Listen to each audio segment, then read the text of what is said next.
Don't romanticize the pre-pandemic office. Companies all over the place are trying to figure out how to reopen offices, get people back to work, and sort of go back to this hybrid sort of thing, or just bring everybody back to the office again.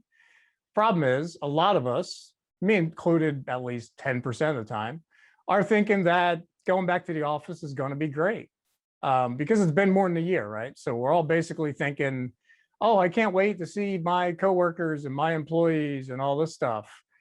And then you're going to get on the train and commute.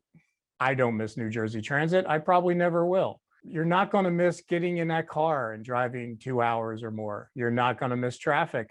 You may not even miss your coworkers. So you're going to trudge in the office and you're going to be very excited to be back for about 2 weeks. You're going to see people you haven't seen in a while. There'll probably be some hugs.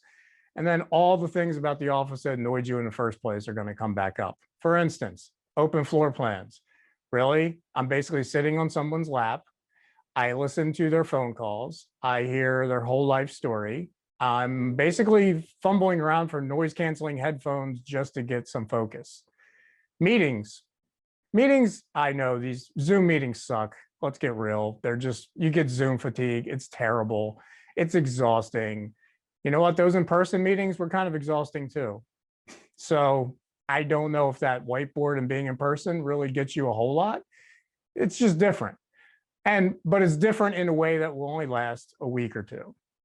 So my advice to all those companies that are out there pondering the return to the office and whether this utopia exists that it'll get us back to normal, just scrap that idea because the old office sucked. I'm not sure the new office, which by the way is your home, is all that great either, but there's going to have to be a new normal. If you romanticize the pre-pandemic office, you're just going to annoy coworkers. You're going to lose talent. The winners are going to be the ones that figure out some hybrid model. Look at Salesforce. They see it as a marketing opportunity and a recruitment thing. Look at Google. Google wants everybody back in the office, which is kind of odd considering G Suite is supposed to enable you to do remote work and education.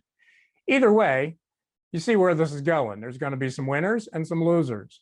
But the main thing here is let's not forget that the pre-pandemic office wasn't all that in a bag of chips to begin with.